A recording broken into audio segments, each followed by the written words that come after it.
Okay, so today I have my longtime friend, uh, lead mentor, Bob Carr.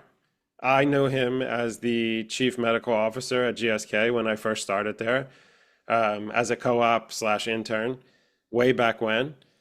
Bob and I, as I said, go way back. I think I'm very excited to have you today. You've always been very generous with your time and with your wisdom and your knowledge. I used to joke all the time, well, not just me, but all of us in the EHS group, we used to joke and say that you were the most interesting man in the world because of all the different, every time you were like, we were like peeling back an onion. So every time we'd hear this one thing and we'd say, "Wait, hold on a second, Bob, what did you just say?"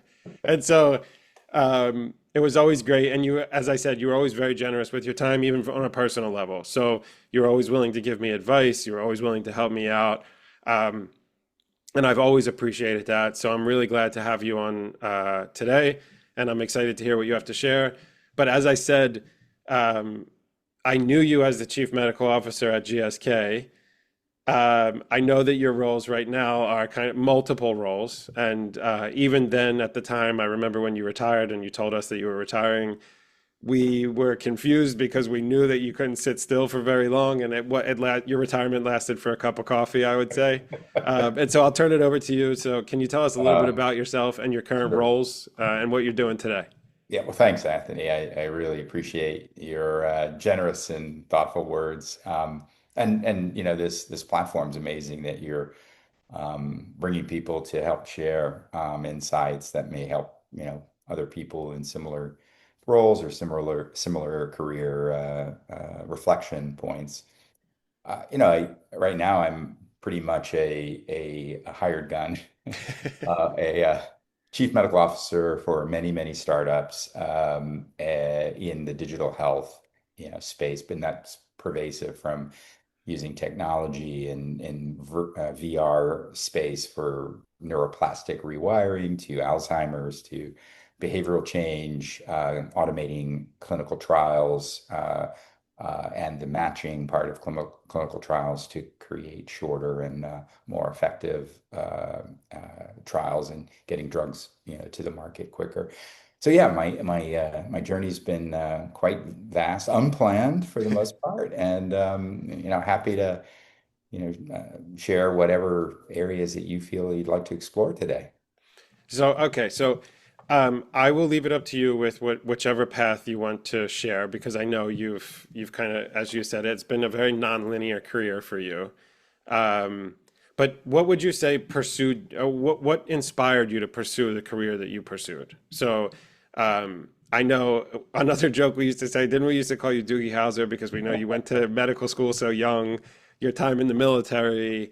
There's a lot of paths that you could go down here, and I'll leave it up to you how you want to share. Sure. Well, let me But let me just kind of share that it wasn't planned, and kind of inspiration was more of a growing snowball, if you will. okay, I think, as you mentioned, I started in an area that really wasn't medicine. French literature was my first degree, but realized that maybe that wasn't something I wanted to do after some um, reflection and looked at kind of what am I good at and what are I really passionate about? And there wasn't really a lot, right? So I decided just to explore and try it out. And I think that's one of the things that I've learned about myself, that I'm willing to explore things that maybe are not expected of me, or maybe hasn't been pre-engineered into a 10-year plan, and to just try it out and see how I feel about it. And didn't know that about myself back then, but it was just one of those things that evolved. And medicine, again, because I was really interested in the humanities and the arts, but also very science and mathematically driven and gifted, I guess, in that sense. And so merging those into a humanistic science like medicine was kind of an interesting opportunity. And then it just slowly evolved into a deeper and deeper curiosity for how things work in the human mind and in the human body, and then how to optimize and get the best out of the human mind and the body. And so I think if there's a theme through my various chapters, and I probably have three main chapters. It's about understanding kind of ideal self and how to how to maximize my own ideal self in a way that makes me feel fulfilled and bring meaning to my life. And also I'm making an impact. I'm helping something in society, in the world, in my life, and with others. And so, the first chapter you mentioned, I was in the Air Force, and performance was around the aerospace medicine pilot machine interface and working with F-15 pilots and understanding pilot conditioning, mental preparation, and physical conditioning to optimize that pilot in that space of the high performance jet. And then HIV hit, and several good friends, or family members of those friends died during the early days of the epidemic, and that shifted me to thinking about, wow, maybe my interest should be in working on this epidemic that was upon us in the 80s, and went to preventive medicine and public health area at Hopkins, and actually that got me into the life sciences in terms of understanding HIV research and vaccine research and working with data and understanding trends and the disease as it began to unfold across the world. And that led to me joining, the predecessor to GSK and having a fairly long chapter in life sciences, 25 years. And then realizing that part of me wasn't continuing to grow at the end of that 25 years. I was very fulfilled and had amazing uh, accomplishments of our team and our impact we were making both internally and externally in the world. And yet I felt like there wasn't enough challenge, and so decided to retire or rewire from GSK, and had a 5 year stint teaching at Georgetown, leadership and understanding health systems.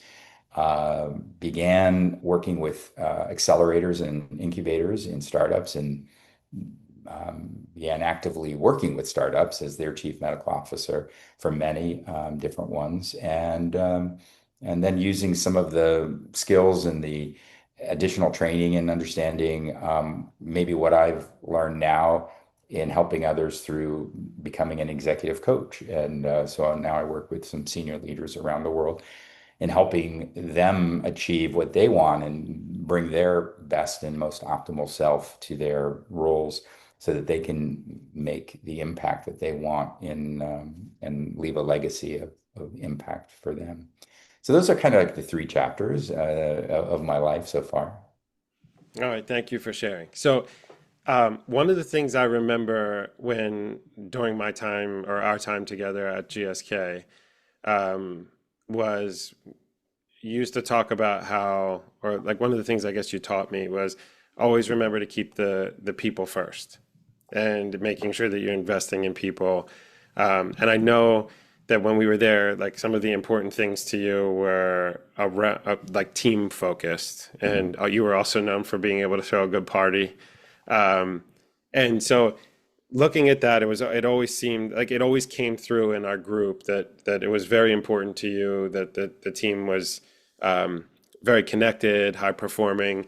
And so if it's not just that, but we're also looking at like from your perspective, what are some key milestones or things that you're proud of um, over your career that you would share with the Mm. group?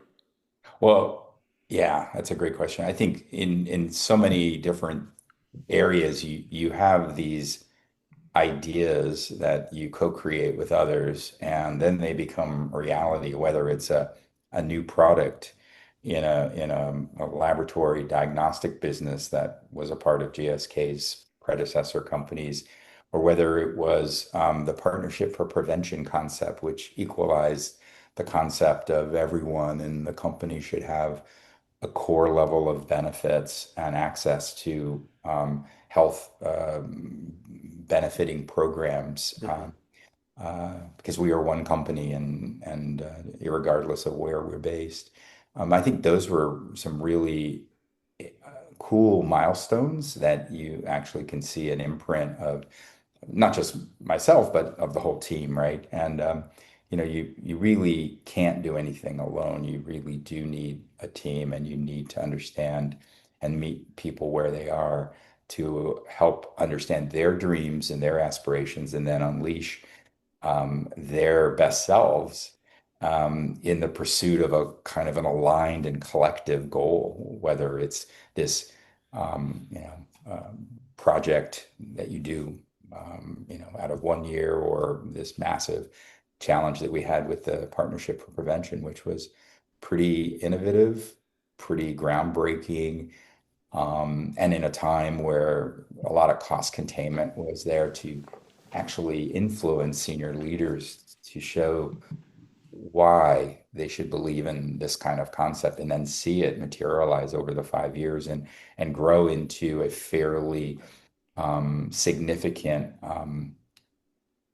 representation of who we were as a company, who we were as a culture, and who we in the department that we operated in, who we were as a group of passionate leaders trying to make a difference across our own company's people. And that showed, in a sense, that value of people. You have to show it through your actions, not just your Mhm. words.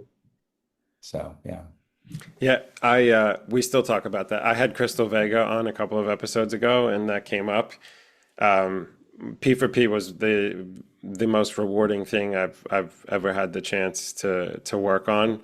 Um, and it still influences my thinking Mhm. to this day. So like even what I'm looking to do at Microsoft now around, because it really was, even when we used to go talk about it at conferences, and we would talk about the idea that this was the precursor to global minimum standards, where people Mhm. weren't thinking about it that way previously. And we had a company that was walking the talk at that time. Right. And I still to this day, like I stay in touch with some of the people in the markets that we got to visit, and really getting to see the real world impact that that program had Mhm. was, it really was. It was an amazing program at the and you sponsoring it and being part, like it was really cool for me, even just a small part from the beginning of the idea at the time. It was a Mhm. really, really cool program. So it's cool to hear that that ranks in your milestones as well. Well, and in the age where maybe the word equity is being thrown around sometimes negatively, um, treating people to the same standard, or treating Yes. processes and whether it's a financial standard, whether it's a safety standard, whether it's an ethical standard, whether it's a human condition standard, treating the health and well-being of your people who are generating the organization's um, success is Hmm. so important. It is that equitable. You can't make everything the same, because Absolutely. equal doesn't mean equity. There will always be differences, but at least there's a core level of understanding that, irregardless of where you are in our company, we value you to this level of equity across. And I think there's this essential need of health and being able to come and know that your company is looking out at your ability to show up as your best mental and physical self through access to programs is just, I think was a kind of underscored what the culture of GSK was under the leadership that we had at that time. And in addition, I think the other thing I'm proud of is to see people like yourself, Anthony, and others that I've hired who now are, leaders in their own rights across other industries and other companies. They say that the definition of a good leader is one who has not only developed one leader, but that next leader develops another leader. And I think that's a great ripple effect that you help people achieve what they truly want in their life and in their, career and professional life, as well as in perhaps in their personal life. And that allows that individual to feel that same level of, wow, I can do that for someone else and someone else and someone else. And it's such a positive ripple in a society. And again, how do you lead and how do you deal with people is not just what you do, but how you do it. And I think those are things that leaders need to always be aware of. I love that. Thank you. Um, okay, so now looking at your current multiple roles, what does a typical day look like for you? Oh, gosh, yeah. So, a day could be being on a pitch call to a group of investors. In one of the early stage startups that I'm on, providing some insights on the medical area of that, startup. And, you probably can see all the startups that I'm on my LinkedIn, but, it can run the gamut, of understanding like, how do we assess the market relevance to this idea or this product or service that we're launching and that we want them to invest in. So that's kind of one. And the other could be curating content because as a physician and some of the startups we're providing content to help people understand their own health beliefs, and then try out different things to help them shift their behaviors to a better health outcome. And we have algorithms that are, AI based, and so you may be asked to look at the algorithm to make sure we're achieving what we want in the directional way that algorithm looks at different databases and interacts with the data, reducing bias and those kind of things. The other could be, is the content validated? I mean, are there credible sources? When you go to a website, and you pull up something and you think that's the truth, right? Well, what's the studies behind it? Is it a blog? Is it an opinion? Or is there actually a peer-reviewed science, article somewhere that says that is, and is that a strong enough validated, resource that we want to put our name behind? Yeah, this is a good approach to dealing with anxiety or, or depression.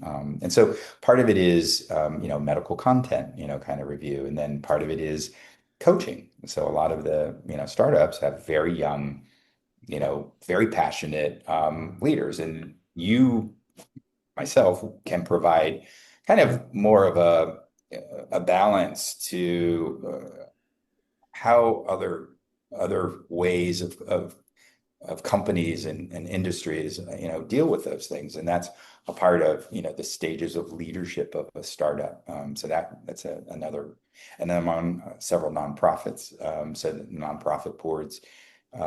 Sometimes you're reviewing strategic plans and you're, creating opinions. So you might be at a conference, or you might be speaking or on a podcast. So, I think all of these it's just a very varied day, but it really is cool that I have that variety, and that keeps me challenged. I think, in the startups that look at like pain and neuroplastic relearning and Alzheimer and neurodegenerative diseases and fatty liver diagnostics and clinical trials automation and behavioral change and mental well-being, those are none of my kind of specialisms. I'm not a psychiatrist. I'm not a neurologist. So what that does is I have to grow. I have to constantly learn, not to be the expert in that area, but to have enough knowledge that I understand what the team is trying to do and then connect them.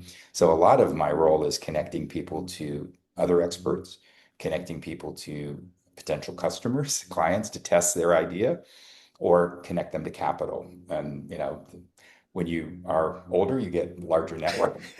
So you have a lot of ability to connect networks.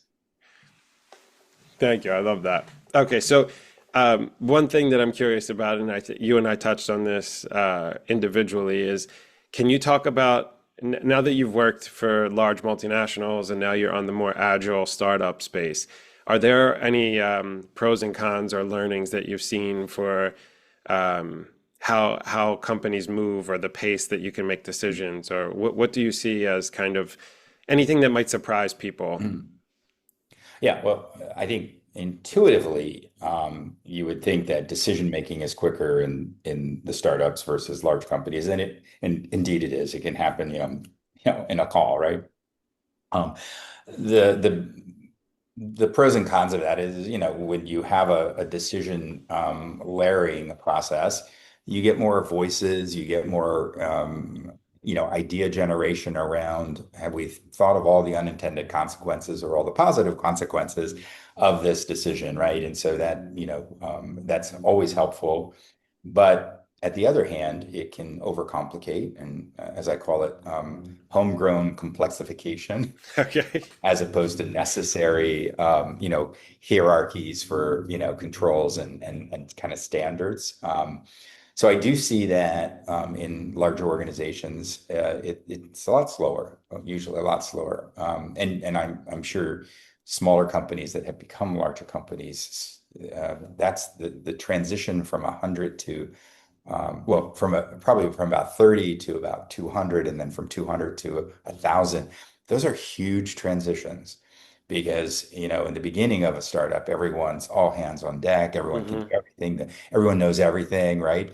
The minute that you're not like privy to all of the information, you start like wondering, oh, like, oh, what's going on? And unless you build solid systems that allow you knowledge management to let you delegate and let you let go, you will always have this fear of missing out or fear of that data is not, there. So you get a lot of burnout in the early stages of those transitions because there's a chaos, a kind of a chaotic amount of activity that doesn't always need to be there if you trust the people, if you trust, but the systems maybe aren't there, you're not willing to like let go. And so you'll see like three levels of people at a meeting. And why do you have all the levels of the organization at this meeting? It almost sends a message to the person, everyone, that at the bottom of the reporting chain that, oh, we don't trust you. So I'm at this meeting and I don't trust you because my boss is at the meeting, right? So I Yeah, think part of it is complexity. Part of it is the cadence at which things work, and definitely streamlining, decision making. The thing I see also, and this is in both, that sometimes we use consensus and meetings to avoid making a decision. And so we have to ask ourselves, like, do we have the ability and the confidence to make a decision on this? Or do we need to be in the protective cocoon of a team to say, oh, the team made the decision, right? So sometimes this blur of am I responsible for the decision, or is it a collective committee, kind of group? Those are some of the things that, if not checked, can lead to kind of cultural and even leadership issues down the line where, that confidence and having the right amount of information and insights to make a decision aren't there. that's really interesting. Okay, so somewhat shifting gears here. So one piece of advice that you gave me that's sat with me for a while um, was kind of assessing where you are in a company and how you feel that your growth is, or how you're managing your growth. And you gave me Mhm. the four things to consider, or four factors to look at. Do you still feel challenged? Do you feel valued? Do you see that there's equity between you and the company? And how do you feel about the culture and kind of your comfort level within the company? Mhm. Um, and I always appreciated that. That was one piece of advice that I got. That was later, I think it might have been right before I left GSK. I don't Mhm. remember if it was right after I left or right before, but it was something that it was a really, really good way to look at it, to step back and kind of look at the pros and cons and think of things objectively and to step out of this kind of highly emotional is maybe the wrong word, but this kind of moment where you're not sure how you feel about a situation. And it was a good way to step back and look at it. And so that leads me to the namesake of this series, which is If I Knew Then. And Mhm. so the idea here is to learn from your hindsight and Mhm. your wisdom over time and the length of your career and your different roles. So if I knew then what I knew now, if I knew then what I know now, how would I approach things? And Mhm. so I always ask our guests, is there a quote? Is there one piece of advice? Or in your case, if you want to give multiple pieces of advice, but something that really sticks that you think that it would be integral for you as your younger self.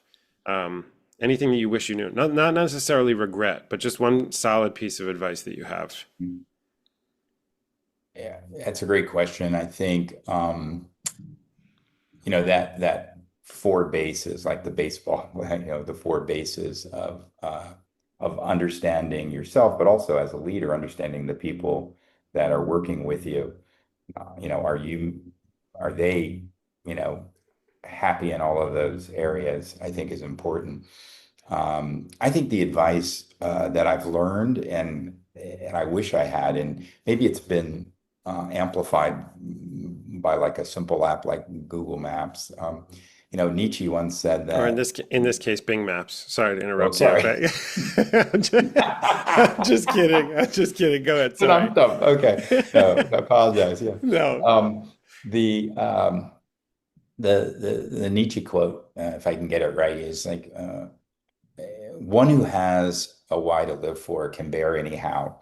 And I think what I've learned over my life is that if you don't have a strong why for, purpose of what you want out of life and what you want to give your energy, your gift of energy to in life, you're kind of like a listless ship, kind of just, kind of being blown by the winds. It's okay for a period of time. But when you actually have that why, and this is the other learning, I realized like halfway through my career at GSK, I didn't work for GSK anymore. GSK was a channel through which I achieved my why.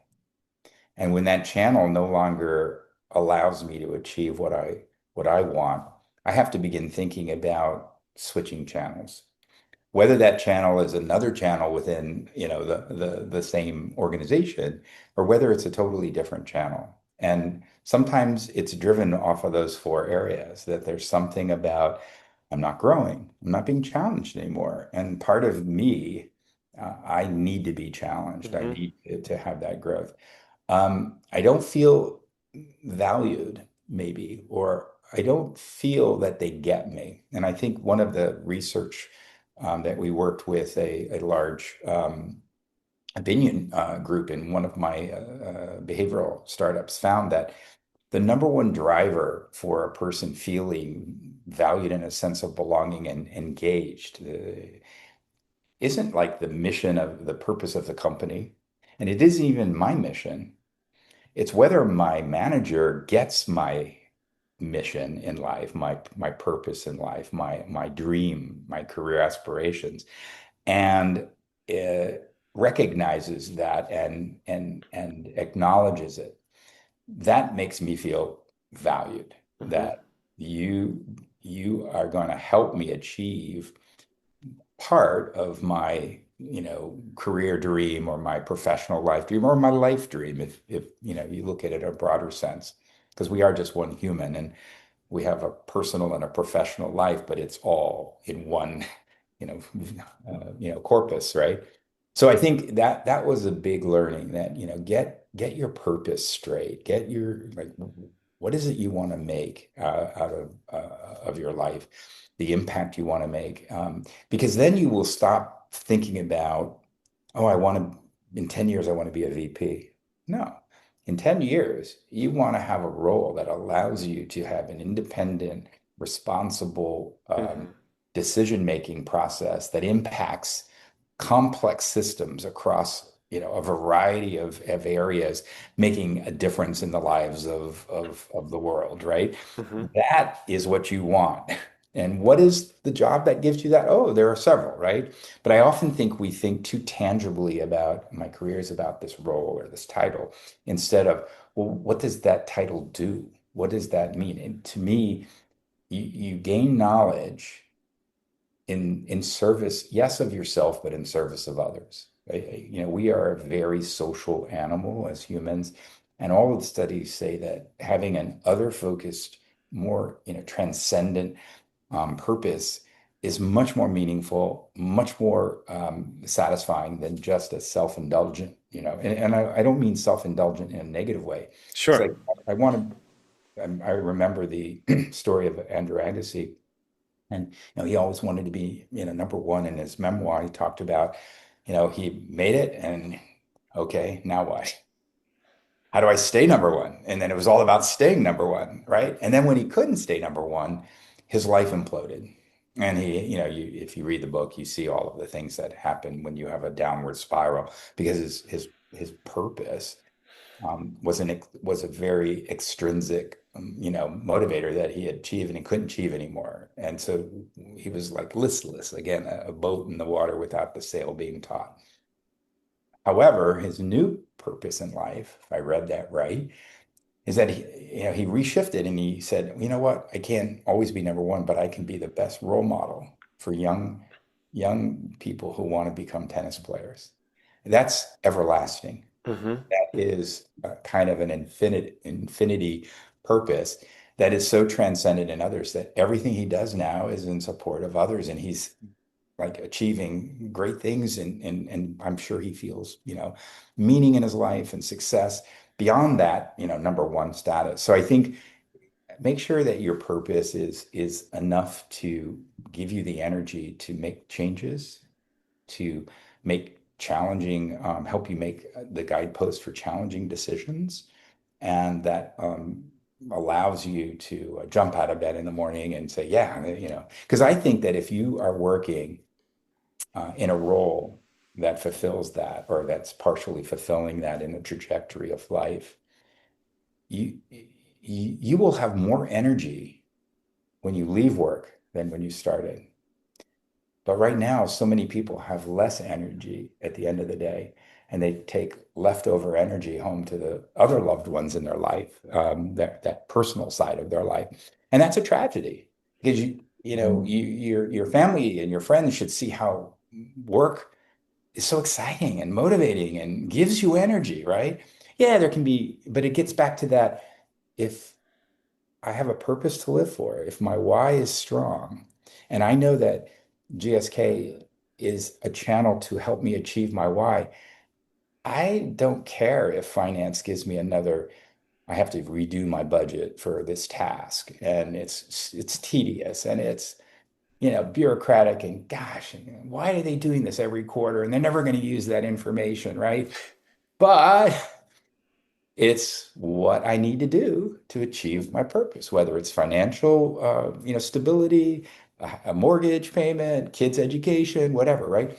So I think that reduces that internal cortisol, get medical now, the amygdala that's always engaged and pumping out, kind of stress hormones. It reduces that because studies show that the prefrontal cortex, when you're thinking about your purpose and the values in life, gets activated and inhibits your stress response. So you're able to now be more positive, have less stress in your life, make better decisions, and actually feel more meaningful and successful in a broader sense of terms than just financial success.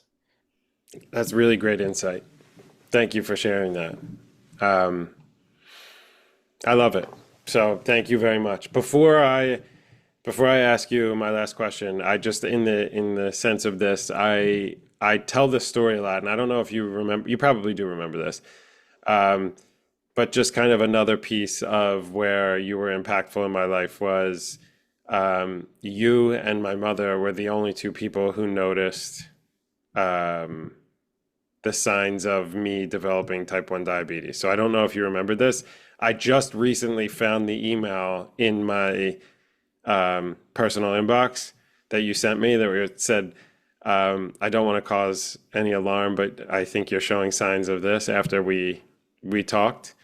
And you and my mom both saying it at the same time is the only thing that made me go get checked. So I know we talked about that before, but that's just another thing around kind of people first and the impact that you had. So thank you Well, very much. I appreciate that. And I think that it speaks to one of those other things I've learned that the most powerful muscle that one can have as a human and as a leader is social intelligence. It's not my own intelligence, it's social, meaning you have to observe people and get and know enough about the people around you, whether they're, family, friends, or colleagues at work, that you know when things are maybe not 100%. And you ask the question, hey, you also ask them about their dreams and their fears, right? Not and that social connection and that relationship is huge. So I think the other learning is just always interrogate your relationships.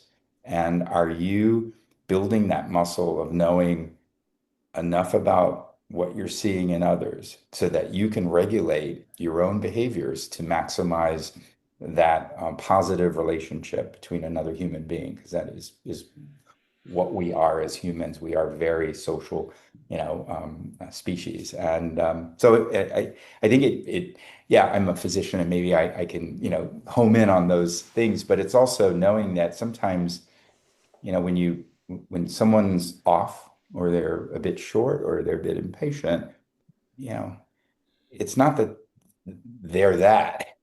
They could have just heard terrible news. They could, Yeah. be suffering from, there's something underneath. And if you don't know them enough, you just will have that superficial iceberg, view of them that all I see is the tip and oh man, that's an impatient person but knowing what's going on underneath, you realize and you can say, wow, is there anything I can do to help, you know, get some things off your plate or that's the other thing about being either a peer. It doesn't have to be just the leader or a leader, is to know enough about your people that you can sense when they need support or at least a sounding board or an ear to listen, and I think that is sometimes missed in our technology driven, kind of virtual space. We don't take enough time to just check in personally before we go right to the agenda, because it seems like this is why we're on this Zoom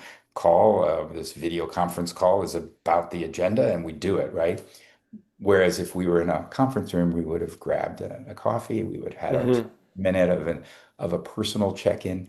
That's why, I think that we need to build some of that back in to make sure we're not losing that human connectedness as we are continually being driven towards virtual, kind of relationships. I agree. For me, there's a balance that I have to try to hit. I love the flexibility that I have being able to be remote and work from home, but I do miss the in-person, the team building, and getting to know people on a deeper level. Just you'll appreciate that. So for people listening, they may have heard this story a bunch, but I know you haven't heard this, so you'll appreciate this given like we used to joke about my South Philly roots back in the GSK days. So you mentioning the tip of the iceberg thing and not necessarily like just kind of taking people at a surface level.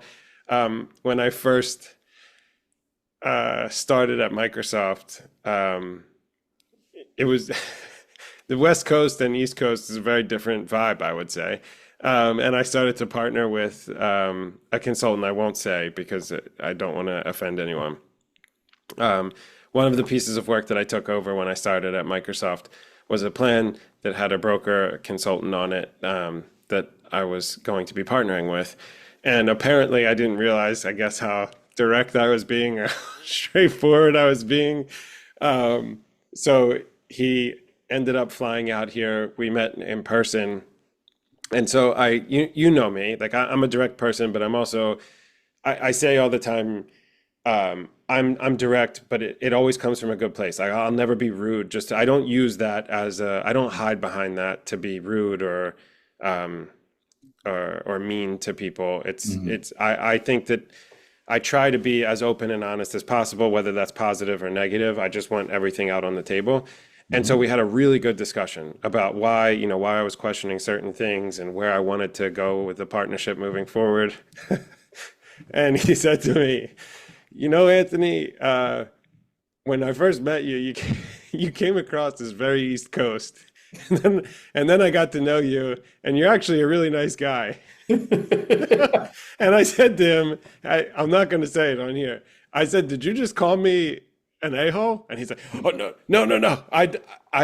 No, that's not what I meant." I'm like, you did, but that's okay. I don't take it personally. That's the one thing. He's like, You if probably said an e-hole from the East Coast. Yeah. I said, Yeah. Um, I believe in if I can give it, I can take it. So like I want there to be an open conversation. But you just talking about that it just reminded me of that story, and yeah. I thought you'd appreciate it. I came Well, I across as think what East you're Coast, saying, but I'm actually a nice guy. no, you are a very nice guy. Well, and I think this is a part of leadership. If you don't meet people where they are, like, I have uh cross-cultural, marriage and two very different cultures of Japan and America. And that is you're just playing a West East Coast within the same culture, but you Hmm. imagine, right? The amount of you don't know your own area until you get juxtaposed something that's different, right? And then you even when you meet two people, they have two different families. Oh, your family's so different than our family. It's Hmm. really different. You don't, Yeah. and then you don't really know that your family was that different until you see another family, Yeah. right? Yeah. So I think that's the beauty of having a diverse area of experiences, people, backgrounds, cultures, experiences across the world. But I think what you're also speaking to is an area that it's radical candor. And I think East Coast maybe has that radical candor, and there is a book called Radical Candor. But the gist is, we sometimes are so obtuse that people lose that, oh, you really wanted me to do that? Or you really wanted that information because we fluff it around or Yep. try to massage it so it doesn't come across. But radical candor doesn't mean impoliteness or rudeness. It means these are the facts, like, hey, uh, I observed this, and this is what I would really like. What do you think about that? Right? And having a conversation, but not like, keep bouncing around the issue and no one understanding anything, and therefore there's no calibration. That's the other thing is when you interrogate your relationships, you also have to kind of judge why is this a relationship? Is it important to you? What's the importance level? Okay, and then if it is important, so how strong is it? And how do I know it's strong? Do you get feedback from, and then the other is, okay, so if it's strong, how do I make it stronger? Or, and do I have enough, cultivated relationships? Because again, I think the other kind of longer term issue is when you if I need to look, I think if I looked back, one of the other areas would be I wish I would have had more of a kept my more athletic training log concept where athletes are ordinary people originally, right? They're not born extraordinary. They may have some genetic advantages, but for the most part they're ordinary, but they become extraordinary through reflection, insight, and then intentional actions based on their goals and their purpose and their mission and their dreams, right? Their vision. So, and they're constantly understanding themselves. They have great self-awareness. So they have this muscle of awareness. And then with that, they gain reflection and insight, and then they use it for the muscle of intentionality. And I think those two, if I would have had I could have learned a lot more quicker. You can always go back and try to shift some things, but having that regular ability of understanding like what happened last week and what did I want to happen and why didn't it happen that way and what got in the way and did I Was it not planning? Was it not, it's like a trainer, I mean, an athlete saying, oh, I didn't sleep well, or I didn't eat, or didn't drink, hydrate, or, my mental preparation wasn't good. My actual training wasn't good. So I think that the key is, having those two muscles of awareness and intentionality. And then from that, understanding your own energy, because you're an energy creating machine. And you have physical, emotional, mental, and spiritual energy that helps you achieve your best self. And then from that, how are you training? Because if you read Atomic Habits, the core there is you don't fail because your goals are too hard or you didn't try hard enough. It's just your system let you down. You didn't have a training system. And you think of Steve Curry, who actually revolutionized, Stephen Curry, who revolutionized three-point shooting.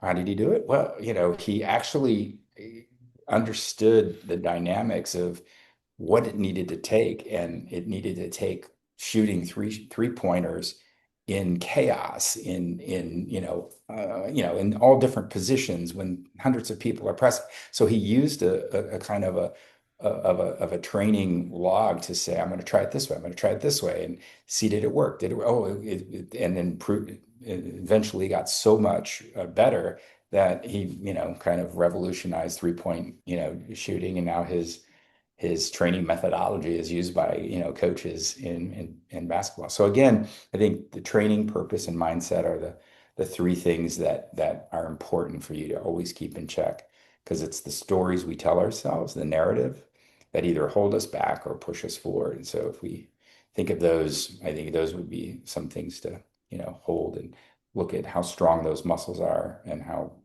solid they are. Love it.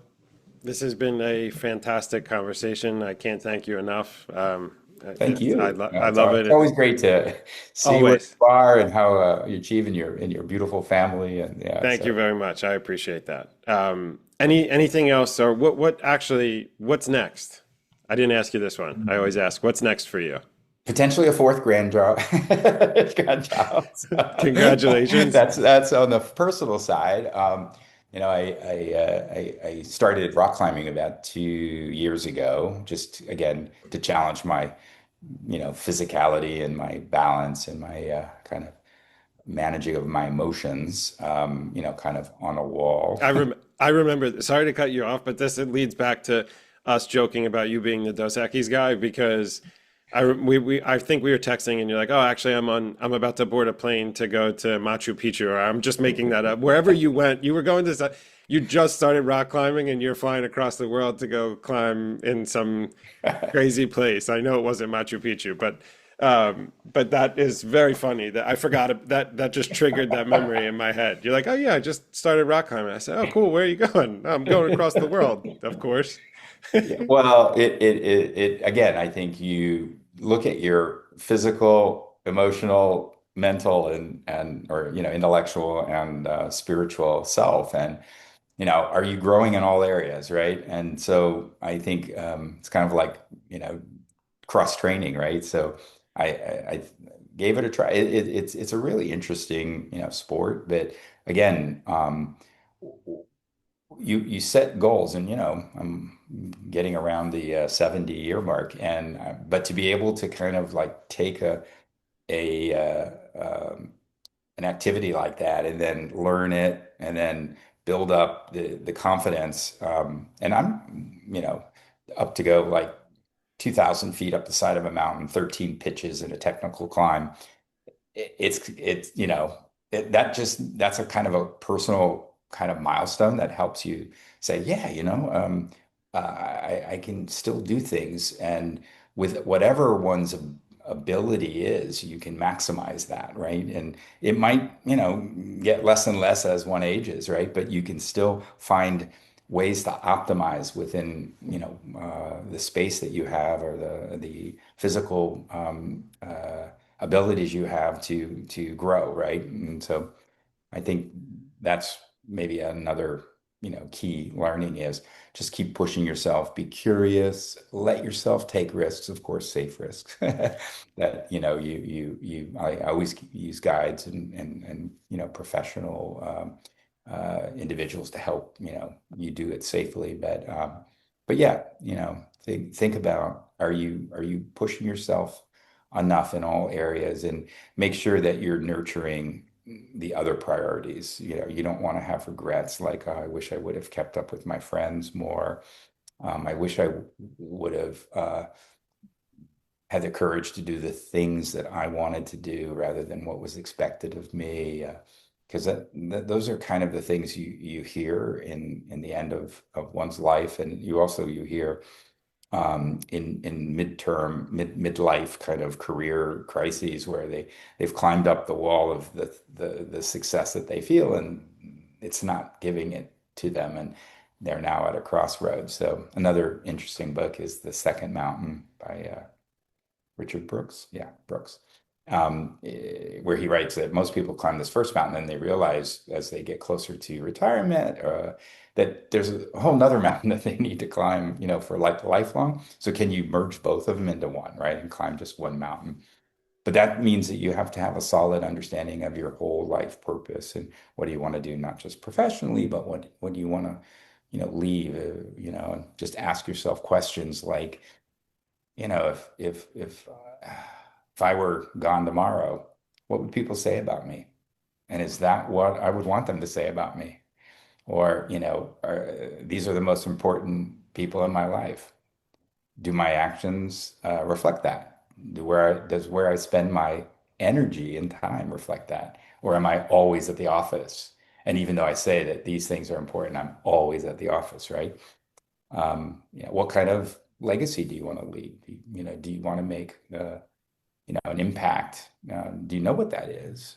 Because that helps you then choose kind of a career that actually, and that's what I think this part of my life is. It's a it's a vocation, not or it's an avocation rather than a vocation, right? Right now, I'm just doing stuff that is actually enjoyable.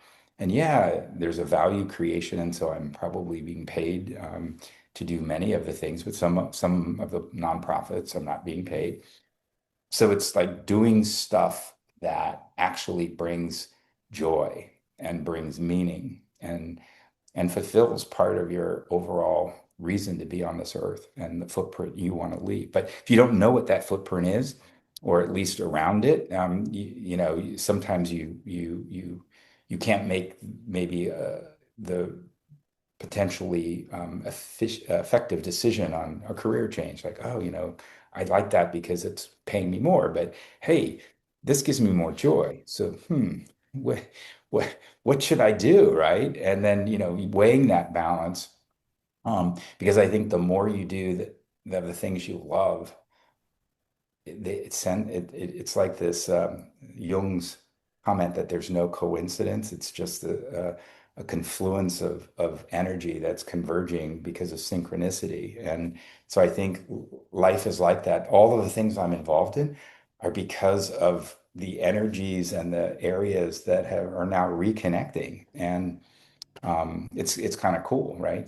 That you have that ability to like do the stuff you love and you feel like you're making a difference. So I know that you are going to do that, and you are doing that. So I appreciate you and your willingness to hear my I rambling life stories and insights. But No, uh, not rambling at all. I can't thank you enough for coming on. This was seriously, it was awesome. I'm really happy we did this, and thank you so much. Congratulations on everything that you've achieved, and I wish you continued success in your retirement and your multiple roles that you have. And thank you thank you. again for everything. And I'm really happy that we're still staying in touch. So thanks Yeah. for coming Well, on. thank you very much, Anthony, and Godspeed and good luck to you always. And I know we'll be in touch again pretty soon. All right. Thank you very Okay. much. Yeah. Cheers.